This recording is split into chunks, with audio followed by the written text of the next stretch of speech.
Devil May Cry, exclusive for the PlayStation 2, made its world premiere debut on October 17th, 2001.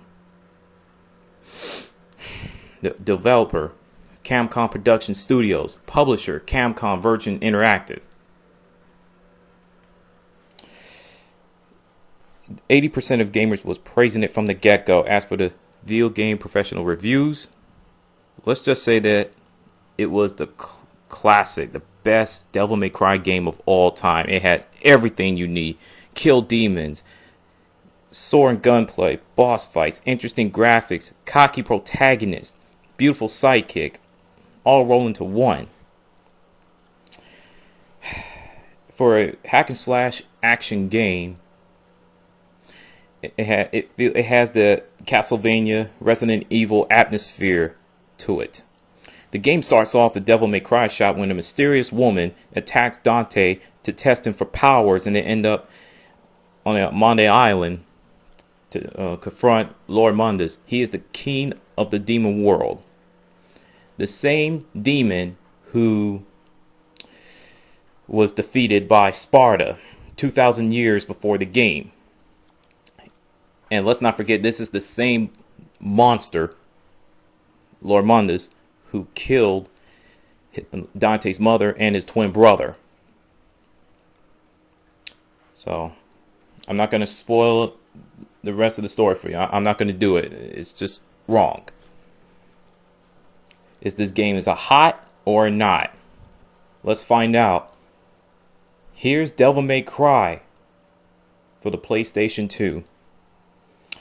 The plot is interesting, but it would be perplexing for newcomers. The cutscenes are good. Not too long, not too short. The controls are good, but where's the block button? That's what I want to know. I mean, you can install a block system for the enemies and big bosses, for the boss fights, but yet you don't do it for Dante? Sure, you do backflips and, roll side to side, but that can only go so far. I would love to see that. The gameplay is fun. I had a great time with it. I mean, the player's performance in each mission is given with a letter of grade A, B, C, D, with an additional top grade of S. Based on time to complete the mission, amount of red orbs gathered, how stylish the combat was, item usage, or damage taken. And as for the combat gauge, it starts off with dull, cool, bravo, awesome, and stylish. So, and Dante can transform into more powerful demon creature by pressing the devil trigger on the L1 button. So don't forget that. And Devil May Cry contains puzzles and other challenges besides regular combat as well. So, and you gotta perform platforming tasks as well, and solve puzzles.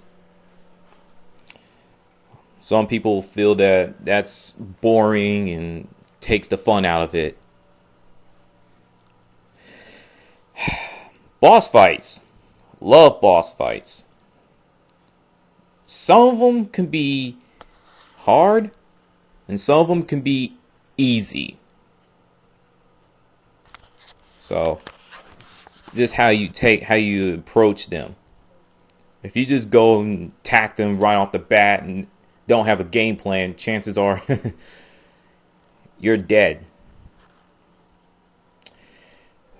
Sound is really good. I love the sound, but the voice acting is average. I love the boss voice actors, but as far Dante, just he comes off as the baddest dude on the planet.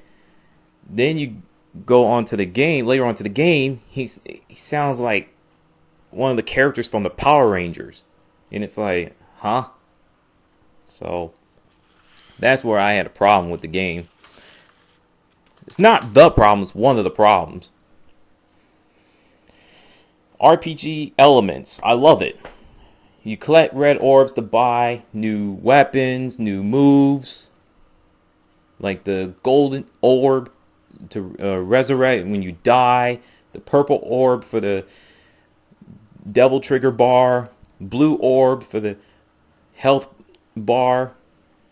So that's why it took me about 3 weeks to beat the game. I like to take my time and collect as much red orbs I can so I can get ready for the boss fights. So now for the cons, the rest of them, camera angle can be a problem. I like it sort of, but when you get to like enemy fights or boss fights, it'll get lost. It's almost as if the game is controlling the camera. Actually, it is. And that's a huge problem because it'll lose its way. Now, facing the enemy, no, not the enemy, facing bosses 3 times is insane and ignorant. I just didn't like that at all. Replay value is good and bad. It's good if you're a Devil May Cry fan, you want to just challenge yourself. But for the rest of the people who play it once and don't want to go through it again, well, you'll find it as a con. Backtracking, a huge problem. I had a huge problem with this. I mean, with Ninja Gaiden and Ninja Gaiden 2, including Ninja Gaiden Black and Sigma, you start from a village. You start everywhere. It doesn't matter where. I mean, I'd rather be traveling around the world versus be stuck on one island, traveling through portals or whatnot. Even though it's good to travel like through portals and stuff like that, but it's still backtracking. It's still boring. That's where gamers are going to hate it. It's backtracking.